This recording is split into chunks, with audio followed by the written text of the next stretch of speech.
So good evening. अभी तक हम लोगों ने chronic disease, their peculiar nature and their homeopathic cure doctor Samuel Hahnemann हमने पढ़ लिया था। हमने पढ़ा था कि इसके दो एडिशन हैं। फर्स्ट एडिशन 1828 से 1830 और सेकंड एडिशन जो है वो 1835 से 1849 में आया। फिर हमने पढ़ा था कि जो फर्स्ट एडिशन है उसमें 5 पार्ट, सेकंड में 4 पार्ट्स थे। और जो अब फाइनली जो हमारे पास है उसमें 2 वॉल्यूम है, जिसमें फर्स्ट वॉल्यूम में 2 पार्ट है और सेकंड वॉल्यूम में एक ही पार्ट है। तो मैंने आपको पिछली वीडियो में इसका कंटेंट बता दिया था। कंटेंट बताने के बाद पब्लिशर नोट्स बता दिया था और इंट्रोडक्शन बताया, जिसमें शांति देव जी ने बहुत अच्छी अच्छी बातें कही। ये कहा कि एक भगवत गीता की तरह है, जैसे manual of life is Bhagavad Gita. तो अगर हमें एक अच्छा प्रिस्क्राइबर बनना है तो हमें ऑर्गेनल और बुक की अच्छी नॉलेज होनी चाहिए। फिर preface to the first edition में हमने स्मॉल डोज की बात करी थी और यहाँ पे मैंने बताया कि मैंने अपना सारा ज्ञान दे दिया है, लेकिन अभी भी मुझे डाउट लगता है कि लोग इसको एक अच्छे तरीके से फॉलो करेंगे। Then preface to the third edition. Preface to the third edition में हम इतना पढ़ चुके थे, एडमिनिस्ट्रेशन ऑफ डोज, ये टॉपिक हमें पढ़ना है। जिसमें अगर हम इसको फिर से एक बार डिटेल में पढ़ते हैं तो यहाँ पे एडमिनिस्ट्रेशन ऑफ डोज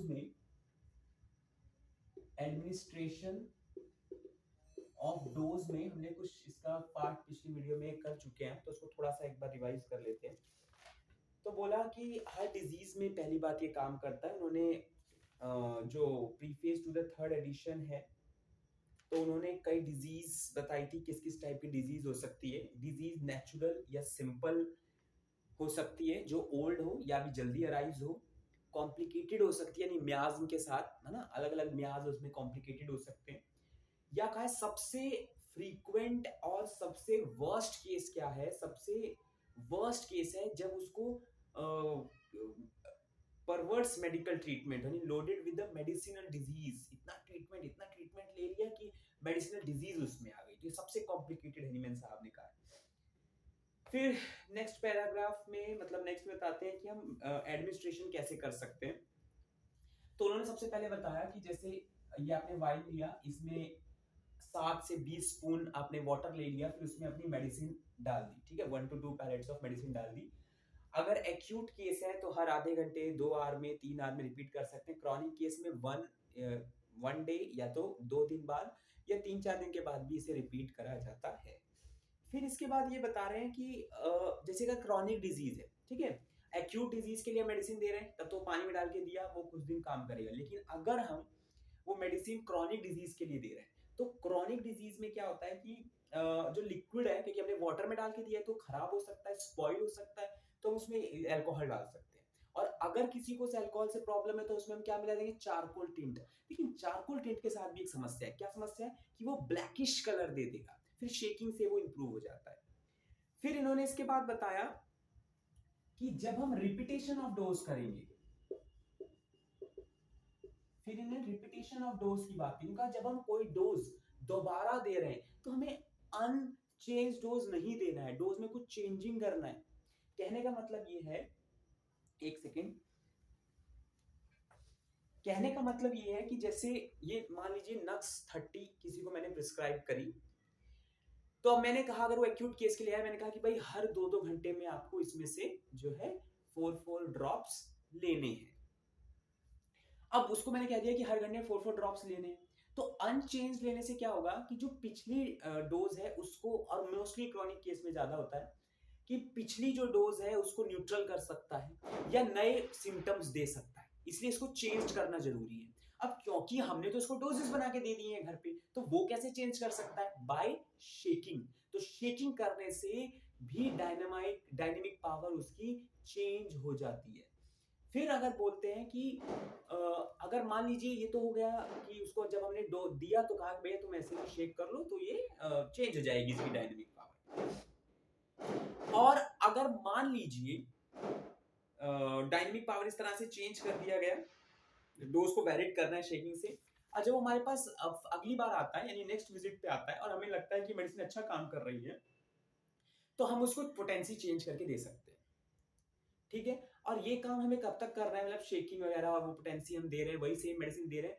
जिस दिन अगर एग्रावेशन है, इसी वे में हम पढ़ चुके हैं इतना कि जिस दिन एग्रावेशन आ गया उस दिन हम उस मेडिसिन को लेने से मना कर देंगे, या वो हम डिपेंड करता है कि फिर हम इंटरवल्स कम कर दें, है ना, सिम्टम्स देख के हम बता सकते हैं।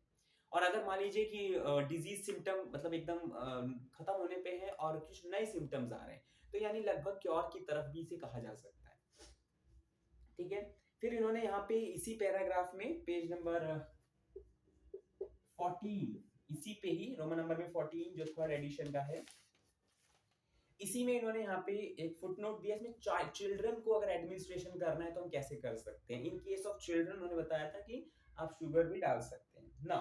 ये यहाँ तक की बात खत्म हो गई थी। फिर इन्होंने, अब यहाँ से हम स्टार्ट कर रहे हैं 14 पेज के लास्ट पैराग्राफ से। When medicine has been consumed, it is found necessary to continue the same remedy. If physician should desire to prepare a new portion of medicine from the same degree of potency, it is necessary to give new solution as many shake as number of shake given to the last portion amount to when submit together when a few more before the patient is given to the first dose. कहने का मतलब ये है, इस बात को इस paragraph में कह क्या रहे हैं उसको मैं एक एग्जांपल समझाता हूं। जैसे सपोज मैंने उसे 100 ml का पूरा एक सॉल्यूशन बना के दिया, ठीक है, मैंने उसे 100 ml का सॉल्यूशन बना के दिया और 5 ml का मैंने उसे एक डोज दिया, तो यानी यहाँ पे टोटल 20 डोज मैंने उसे दे दी। ठीक है, 100 ml पूरा था जिसमें से 5 ml एक डोज है, तो टोटल 20 डोज बनी। ठीक है, 120 डोज बनी। अब मान लीजिए हर दिन जब भी वो डोज लेता था, फॉर ईच न्यू डोज वो 5 स्ट्रोक्स देता था। अगर 5 स्ट्रोक देता था तो टोटल जब ये डोज खत्म हो जाएगी तो टोटल 100 स्ट्रोक्स हो जाएंगे। और अगर मुझे वही सेम मेडिसिन वही सेम पोटेंसी रिपीट आउट करनी है तो मैं क्या करूंगा कि जो मैं नई मेडिसिन बना के दूंगा, सपोज यही ए मेडिसिन मैं दोबारा बना के दे रहा हूं, तो मैं पहले इसमें 100 स्ट्रोक्स दे दूंगा ताकि ये यहां से अपना कोर्स आगे कंटिन्यू करे। So this is given in this paragraph. In this manner, the homeopathy physician will derive all the benefit from the well-selected remedy. और इस तरीके से जो भी हमने सिमिलिमम फाइंड किया है एक well-selected remedy, उसका पूरा फायदा उठाया जा सकता है। In this manner, the homeopathy physician will derive all the benefit from a well-selected remedy, which can be obtained in any special case of chronic disease by dose given through the mouth. इस तरह से हम mouth से ये remedy दे सकते हैं। अब उन्होंने बोला कि ये तो बता दिया एडमिनिस्ट्रेशन ऑफ डोज में, जिसमें उन्होंने रिपीटेशन भी बताया और माउथ से एडमिनिस्ट्रेशन करना है वो। अब नेक्स्ट में वो एक और तरीका बता रहे हैं जिसमें हम जो हमने रेमेडी दी है उसकी एफिशिएंसी बढ़ाने के लिए एक और तरीका वो बता रहे हैं, दैट इज रबिंग। रबिंग बता रहे हैं। तो रबिंग में क्या बताया इन्होंने, but if the diseased organism is affected by the physician through the same appropriate remedy at the same time in sensitive spot other than the nerves of mouth and alimentary canal, if this same remedy that has been found useful in same time in its watery solution is rubbed into one or more parts of the body which are most free from the morbid elements, this is very important line, which is free from the morbid elements। मतलब उन्होंने ये कहा कि मैंने कोई remedy दी, suppose ये नक्स remedy मैंने दी, मैं माउथ से दे रहा हूँ, साथ में ये भी कह सकते हैं कि इसको किसी अपने हैंड के एरिया पर वहां पे इसको रब कर सकते हैं। Same medicine, same dose, same potency, फिर हम उसको यहाँ एक बार इस हाथ में फिर एक बार इस हाथ में, मतलब जब एक डोज लेंगे तभी साथ में, जब दूसरी डोज लेंगे इस हाथ में, फिर इस हाथ में, फिर इस हाथ में, इस तरह से कर सकते हैं। लेकिन यहाँ पे इन्होंने एक लाइन जोड़ दी, same remedy has been found useful same time in watery solution rubbed into one or more parts of the body that are free from the morbid elements, यानी लोकल डिजीज, कोई वहां पे डिजीज नहीं होना चाहिए, कोई cut, कोई wards या कोई भी लोकल डिजीज वहां नहीं होना चाहिए, क्योंकि इस कंडीशन में सेपरेशन हो जाएगा। Then the curative effect much can be increased, यानी हम माउथ से जो एडमिनिस्ट्रेशन दे रहे हैं साथ में रबिंग भी कर दें तो इससे हमारा जो इंटरनली एडमिनिस्ट्रेटिंग है रेमेडी का वो और ज्यादा क्विक होगा। तो next paragraph, This mode of procedure has been frequently proved by myself, यानी यहाँ पे हनीमैन कह रहे हैं कि मैंने खुद इसको प्रूव किया है, and found extraordinarily curative, और extraordinary method है ये curative का, attended by the most starting good effect, the medicine taken internally being at the same time removed the skin externally, यानी जिस समय वो अंदर मतलब दवा को internally ले रहा है ऐसे वो externally rubbing कर सकता है. This procedure will also explain the wonderful cures, इससे भी, of rare occurrence indeed chronic crippled patient with sound screen. लेकिन ध्यान रखना है हमें कि जो इस केस में जो पेशेंट है उसकी साउंड स्किन होनी चाहिए, ठीक है. Chronic crippled patient with sound skin recovered quickly and permanently by few bath in mineral water, the medicine constituents of which to a great degree homeopathic to a certain case. यहाँ पे इन्होंने rubbing की बात करी, साथ में इन्होंने bathing की भी बात करी कि इसमें बाथिंग भी करा जा सकता है, ठीक है. तो इन्होंने मोड ऑफ एडमिशन माउथ भी बताया, रबिंग भी बताया, बाथिंग भी बताया, लेकिन इन दोनों में क्योंकि एक तरह से ये एक्सटर्नल यूजेस है तो यहाँ पे खास ख्याल रखने के लिए कहा है. On the other hand, such bath has also inflicted a proportionally greater injury with patient who suffered from ulcer, cutaneous eruption. लेकिन अगर किसी को अल्सर है, cutaneous eruption है, कोई वाट है, तो वो इसको नहीं कर सकती. For these, driven from the skin may be done to external means. When after short period of time, the vital force of the patient transfer internal uncured disease to another part of the body. यानी वो disease एक part से दूसरे part में चली जाएगी, जैसे पेलिएशन हो सकता है, सेपरेशन हो सकता है.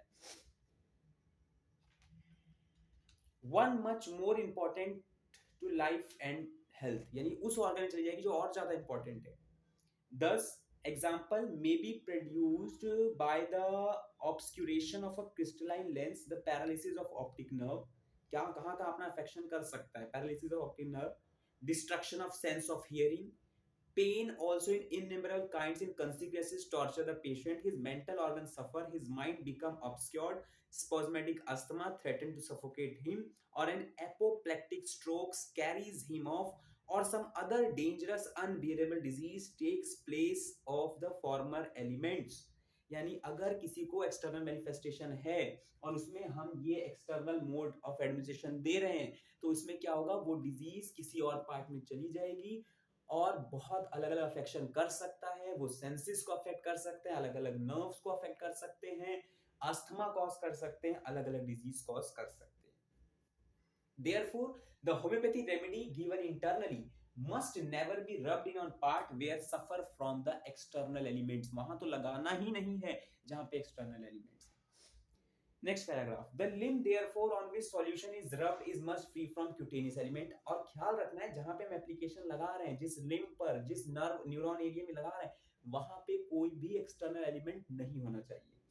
In order to introduce also here change and variation when several of limbs are free from cutaneous. अब इसमें भी हम कुछ चेंज कर सकते हैं. क्या चेंज कर रहे हैं कि जैसे हम वहां पे मेडिसिन चेंज कर रहे थे, चेंज तो यहाँ भी कर सकते हैं.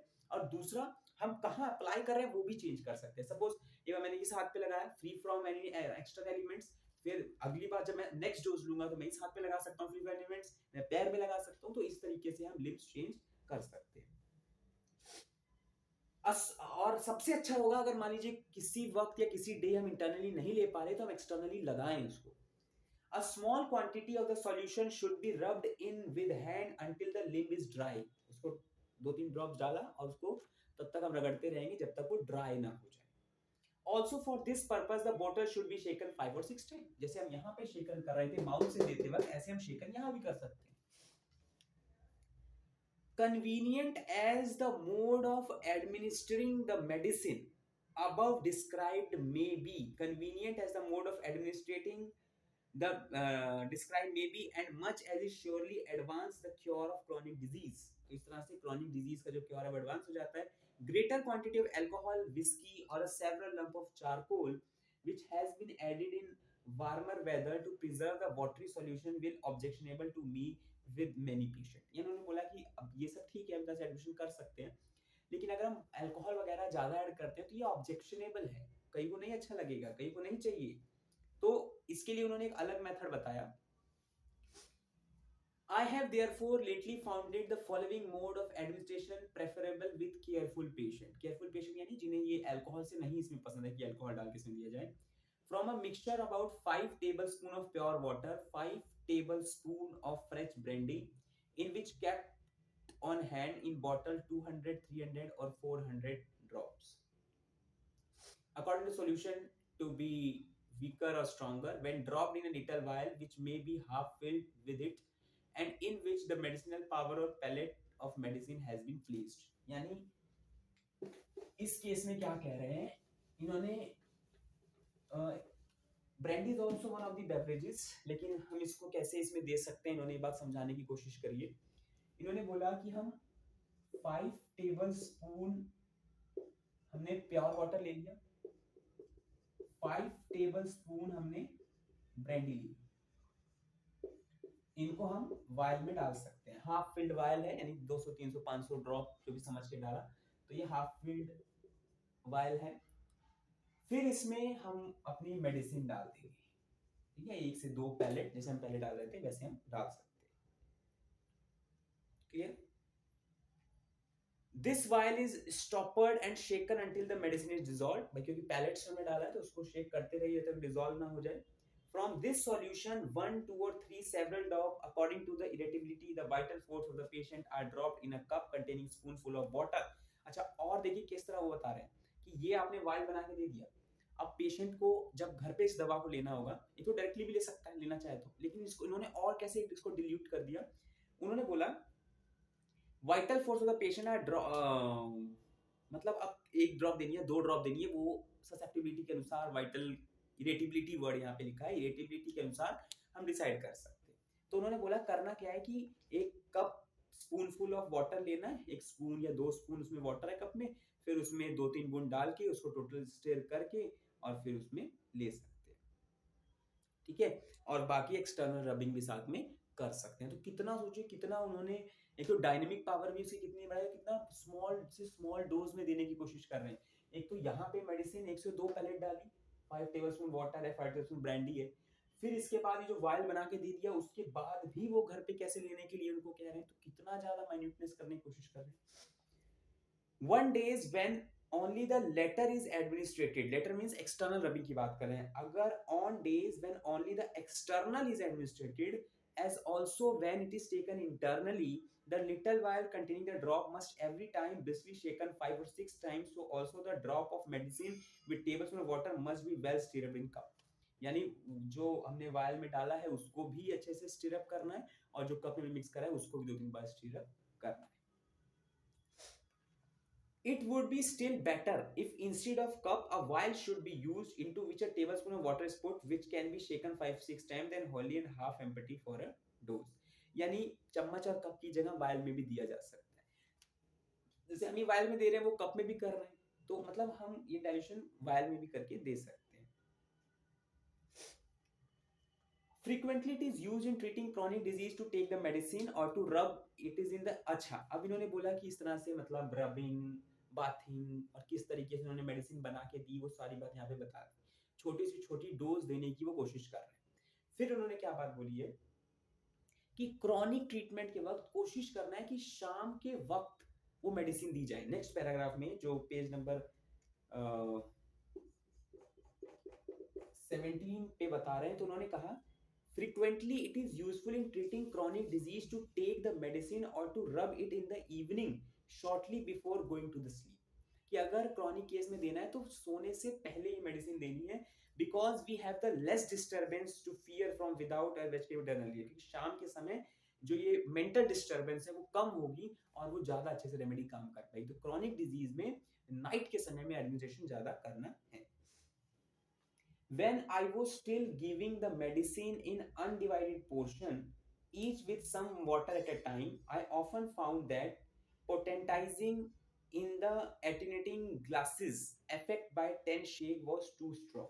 अभी तक यहाँ पे उन्होंने पर्टिकुलर शेकिंग का नहीं बताया था कि 5 शेक 2 शेक 2 3 6 शेक ये बताया था। उन्होंने बोला कि मैंने ये चीज देखा है कि 10 स्ट्रोक बड़ा स्ट्रांगली काम करता है। यहाँ से फिर उन्होंने 10 स्ट्रोक की बात कर रहे हैं। एडिशन 3 में पेज नंबर 17 पे ये फिर लास्ट पैराग्राफ जो है, when I was still giving the medicine in undivided portion each with some water time, I often found that potentizing in the attenuating glasses affected by 10 shakes was too strong। अगर वो 10 shakes दिए जाते हैं तो वो ज्यादा strong है। And I therefore advised only 2 suction. पहले वो बोलते थे कि दो बार ऐसे शेक करके आप ले सकते हैं, but during the last year, मतलब लास्ट ईयर से इन्होंने क्या करा, since I has been giving every dose of medicine in incorporatable solution, यानी डिवाइडेड पोर्शन, वो डिवाइड कर देते हैं उस पोर्शन को, पहले अनडिवाइडेड फॉर्म में देते थे, फिर वो डिवाइडेड फॉर्म में देने लगे, divided over 15, 20 or 30 days and even more. No potentization in attenuating vial is found too strong and I again use 10 stroke with each, यानी हर डोज के साथ 10 स्ट्रोक वो देने लगे. So I hereby take back what I wrote on this subject 3 years ago in the first volume of this book on page number 254. ठीक है, तो यही चीज उन्होंने स्ट्रोक्स के बारे में यहाँ पे बताया. फिर अब इसके लास्ट पैराग्राफ, थर्ड एडिशन के लास्ट पैराग्राफ में, in case where a great irritability of patient is combined with extreme debility. अभी तक उन्होंने सारी चीज बता दी, लेकिन अब क्या बता रहे हैं, जो पेशेंट है वो ग्रेट डेबिलिटी कंडीशन, यानी कमजोर है, उसकी वाइटलिटी बहुत कम है. The medicine can only be administrating by allowing the patient to smell a few pellets containing in a vial. कि जो जिसकी सटलिटी बहुत कम है, वाइटलिटी बहुत ज्यादा कम हो गई, उसको बस स्मेल करना है उसको. When the medicine is to be used for several days, I allow the patient to smell daily of a different vial containing the same medicine. यानी 2-3 vial बना के दे दिए सेम मेडिसिन का, उसे क्या है, स्मेल करना है. When the medicine is to be used for several days, I allow the patient to smell daily of a different vial containing the same medicine, but every time of lower potency, once or twice with each nostril according as I wish him to affected more or less. यानी कई सारे vial में दे देते थे, potency सबकी lower होती जाती थी, यानी high potency to low potency, एक दो बार इससे फिर एक दो बार इससे, वो डिपेंड करता है कि उस समय किस तरीके से वो अफेक्टेड है, वो सजेस्ट करते थे. यानी preface of the third edition में हैनीमैन साहब हमें एडमिनिस्ट्रेशन ऑफ डोज के बारे में बता रहे हैं कि एक्यूट में कैसे करना है, क्रॉनिक में कैसे करना है, और इसी थर्ड एडिशन के प्रीफेज में उन्होंने ये भी बताया कि हमें मेडिसिन प्रिपेयर कैसे करनी है, प्रिपेयर या हम कहेंगे जो डिस्पेंसिंग ऑफ मेडिसिन है वो कैसे करा जा रहा है. तो उन्होंने यहाँ पे मेथड्स बताए कि अल्कोहल के साथ, वाटर के साथ कैसे, फिर चेंज डोज कैसे बनाना है, शेकिंग पे उन्होंने बात करी, तो चेंज डोज पर फिफ्थ एडिशन में बात करी गई है, रबिंग पे बात करी गई है, बाथिंग पर बात करी गई है. फिर उन्होंने बताया कि अगर एक्सटर्नल एप्लीकेशन कहीं दे रहे हैं और वहीं पे कोई एलिमेंट्स हैं तो उस पर क्या उसका अफेक्शन आ सकता है, और चारकोल का यूज अगर नहीं करना चाहते हैं तो किस तरीके से ब्रांडी की हेल्प से बनाया जा सकता है. ठीक है, और डोज शाम को देने का क्या मतलब है, नहीं बिफोर स्लीप. 10 स्ट्रोक्स की यहाँ पे उन्होंने बात करी. फिर बहुत ज्यादा इरिटेबल और सेंसिटिव पर्सन के लिए उन्होंने यहाँ पे बात करी कि हम उसमें कैसे दे सकते हैं. Thank you.